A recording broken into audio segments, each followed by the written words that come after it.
8वीं कक्षा के सभी मेरे विद्यार्थी विद्यार्थिनियों को इस श्रव्य और दृश्य माध्यम के द्वारा पढ़ाने के इस कार्यक्रम में आपको मैं स्वागत करता हूं। तो बच्चों, आप सबको मालूम है कि पिछले कई दिनों से संत जोसेफ पाठशाला के जरिए हम लोग श्रव्य और दृश्य माध्यम के द्वारा अनेक विषयों के बारे में चर्चा करते आ रहे हैं। उन अनेक विषयों में से हिंदी विषय भी एक है।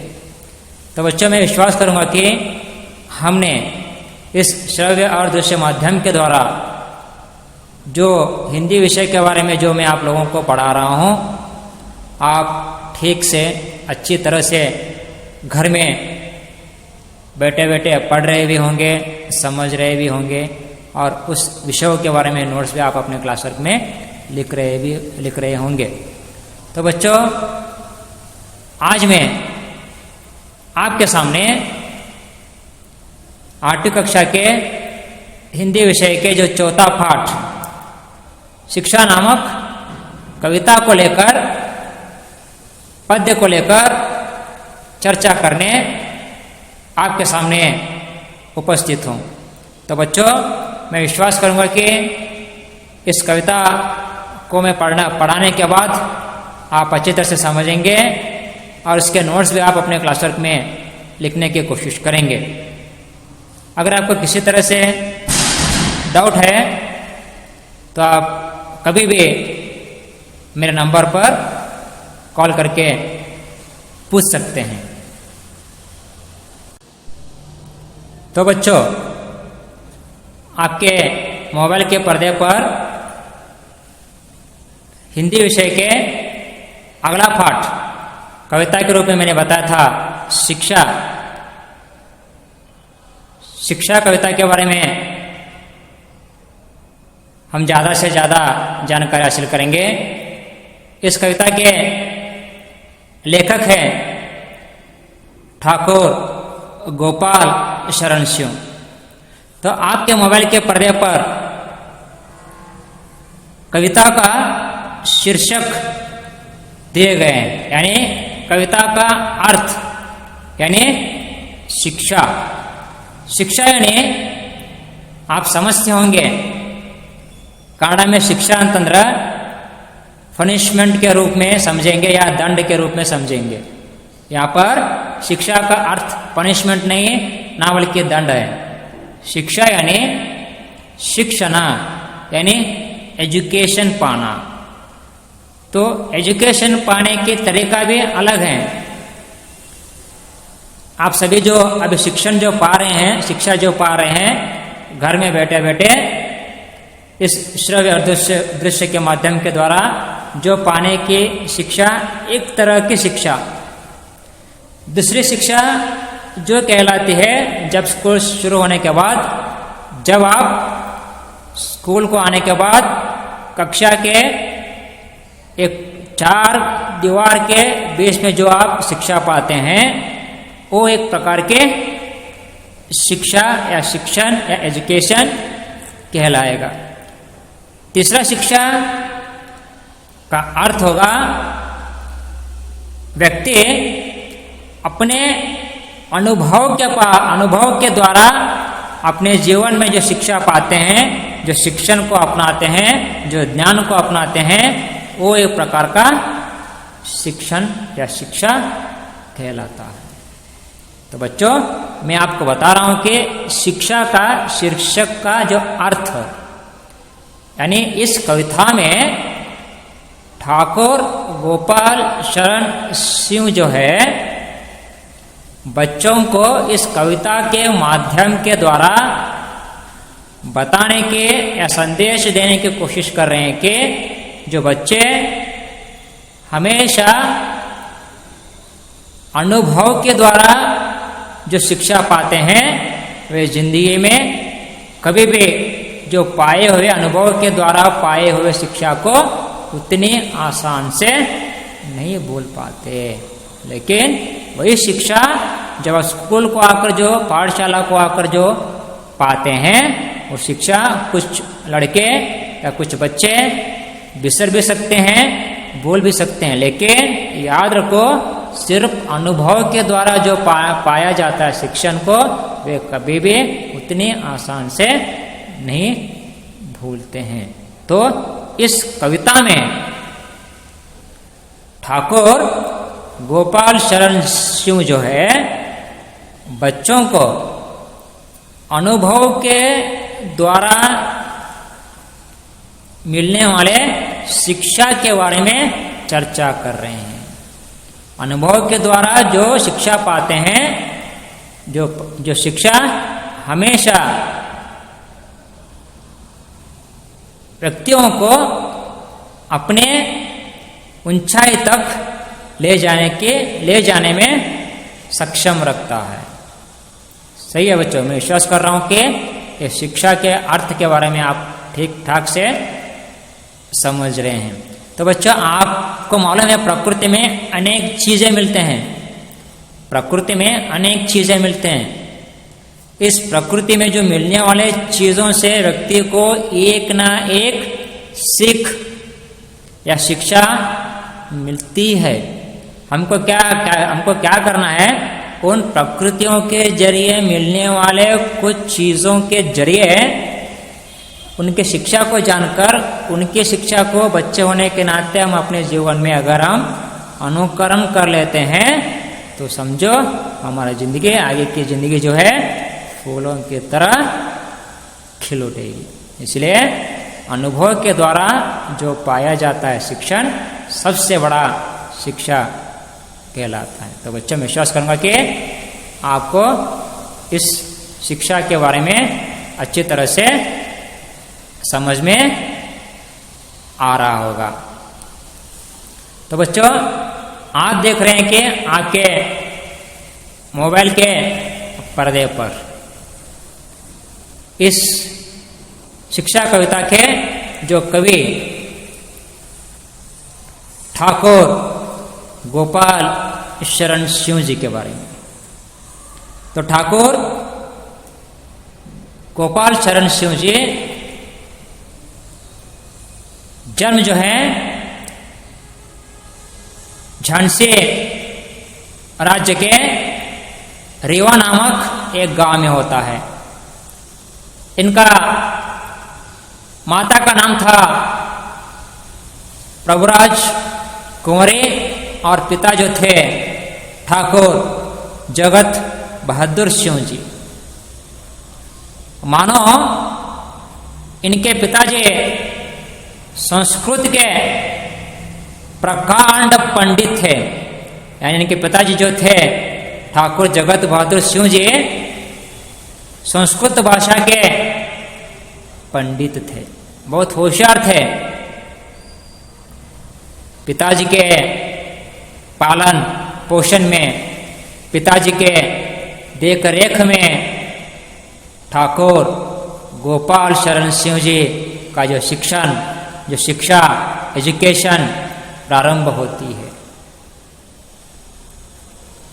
मानो कि हमारे ठाकुर गोपाल शरण सिंह जी जब उनके उम्र 13 वर्ष की थी तभी ने अंग्रेजी पढ़ना शुरू किया। देखो 13 वर्ष के उम्र में, 13 वर्ष के उम्र में ठाकुर गोपाल शरण सिंह जी इंग्लिश भाषा, अंग्रेजी भाषा को पढ़ना शुरू किए थे।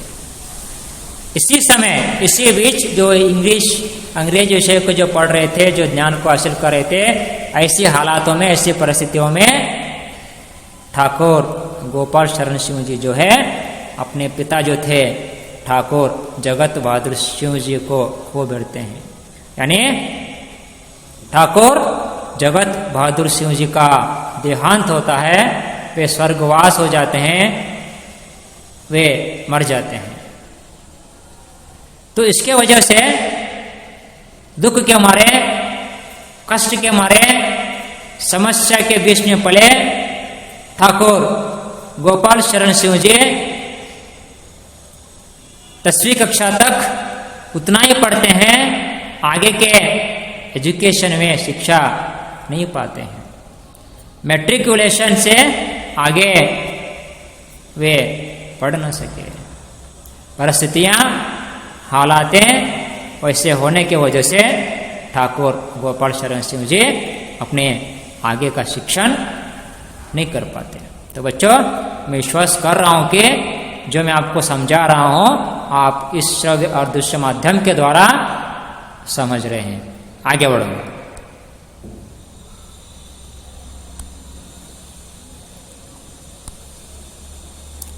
इनकी भाषा सरल और बोल चाल की है। देखो बच्चों, ये जो उन्होंने हमारे ठाकुर गोपाल शरण सिंह जी जो थे, जो भी कविताएं लिखा करते थे, जो भी कहानियां लिखा करते थे, जो भी पुस्तकें लिखा करते थे, इन सारी पुस्तकों में, इनके रचनाओं में, इनकी कविताओं में जो भाषा का इस्तेमाल करते थे, जो भाषा बोलचाल की भाषा थी, यानी अनपढ़ व्यक्ति भी उस भाषा को सरलता से, सुगमता से समझ सके। इस बात को ध्यान में रखते हुए ठाकुर गोपाल शरण सिंह जी जब वे अपना रचनाओं का रचयिता करते थे, तो रचना करते थे, जो कविता लिखा करते थे, वे इस बात को ध्यान में रखते थे कि अपनी भाषा जो होना, सरल होना, जो भी मैं लिखता हूँ वो समाज में रहने वाले हर एक व्यक्ति को समझ में आना चाहिए।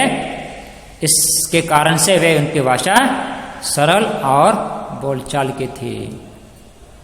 तो आप यहाँ पर एक चित्र देख रहे हैं हिंदी के और एक सर्वश्रेष्ठ कवि महावीर प्रसाद द्विवेदी का। महावीर प्रसाद द्विवेदी हिंदी भाषा के सर्वश्रेष्ठ लेखक थे, कवि थे। कब? ठाकुर गोपाल शरण सिंह जी के उन दिनों में, जब महावीर प्रसाद द्विवेदी जो है ठाकुर गोपाल शरण सिंह जी के भाषा को पढ़ते हैं, समझते हैं और सोचते हैं कि इस व्यक्ति के भीतर एक ऐसा होशियारपन छुपा हुआ है, इसे चंद लोगों के सामने लाना है। तब महावीर प्रसाद द्विवेदी का प्रोत्साहन इनको मिला। किसे?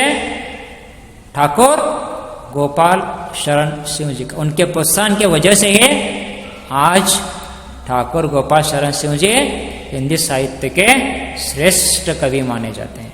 तो बच्चों, इनकी रचनाओं को देखा जाए, जगदालोक इनका महाकाव्य है, साथ ही साथ माधवी, मानवी, कादम्बिनी, ज्योतिषमती, संचिता, सुमन, विश्वगीत, ग्रामिका, इनके अनेक मुक्त रूप से लिखे हुए काव्य हैं।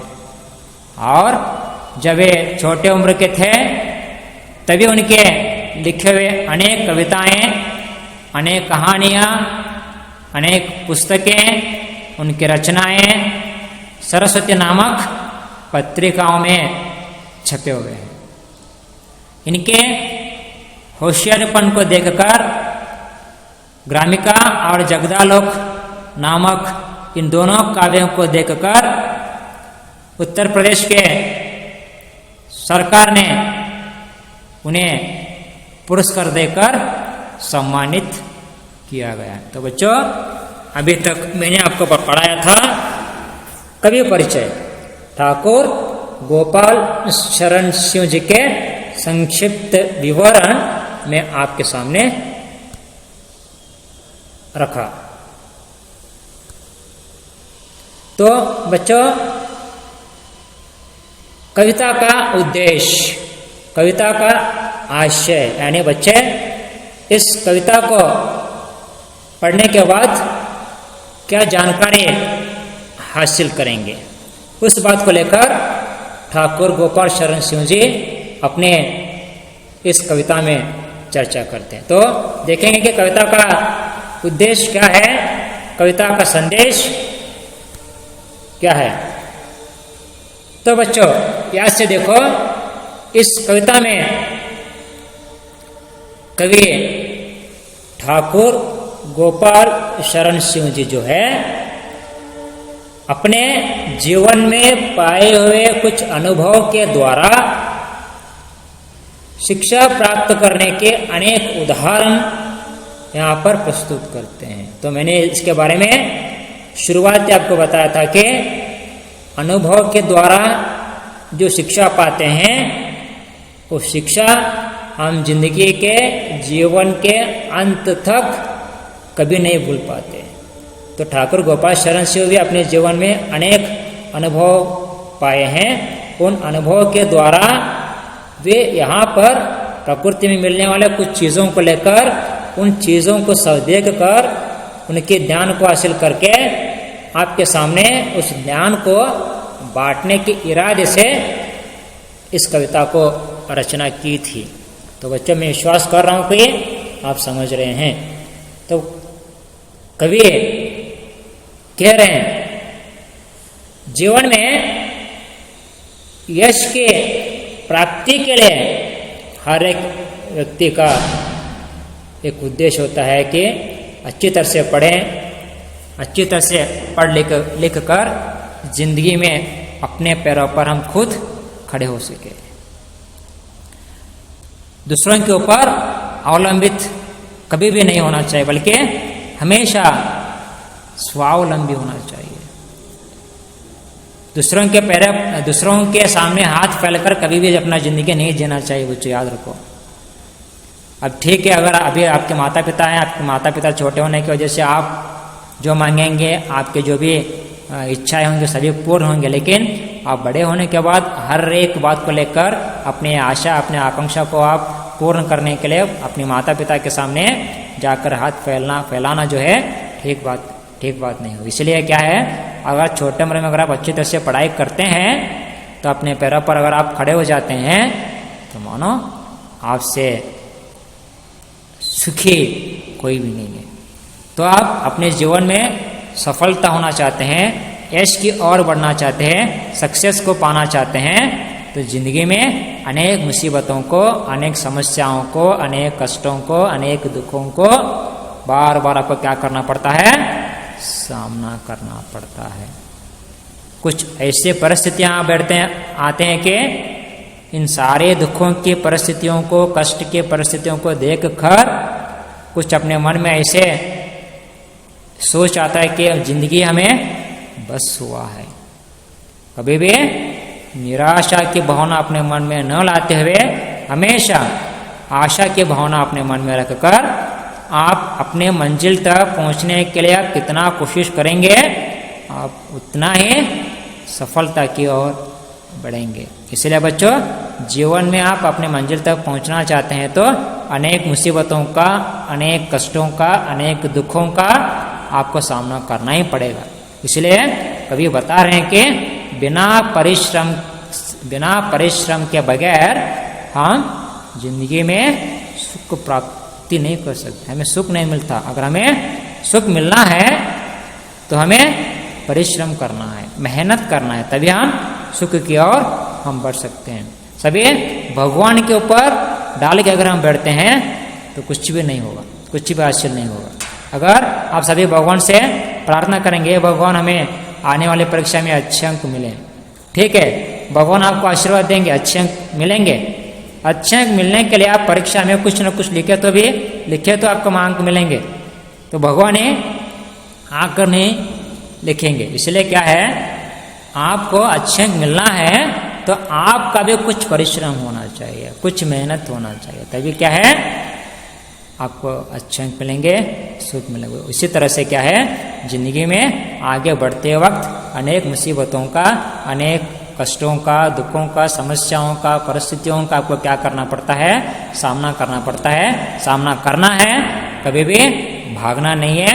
अगर आप परिश्रम डालते हैं, मेहनत डालते हैं तो क्या है, आपको जिंदगी में सुख प्राप्त हो सकती है। इसलिए क्या है बच्चों, याद रखो कवि क्या कह रहे हैं इस कविता में, अपने अनुभव के द्वारा शिक्षा प्राप्त करने के अनेक उदाहरण क्या कर रहे हैं, प्रस्तुत कर रहे हैं। जीवन में यश की प्राप्ति के लिए अनेक प्रकार के मुसीबतों का सामना करना पड़ता है, बिना परिश्रम के हम कभी सुख प्राप्त नहीं कर सकते। तो विश्वास करूंगा कि बच्चों आप लोगों को अभी तक मैंने कवि परिचय, शिक्षा कविता का अर्थ और शिक्षा कविता का उद्देश्य के बारे में मैंने अभी तक चर्चा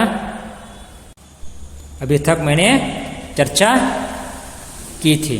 तो बच्चों विश्वास करूंगा कि दूसरे अवधि में इस कविता के शब्दार्थ को लेकर चर्चा करने के लिए मैं आपके सामने दोबारा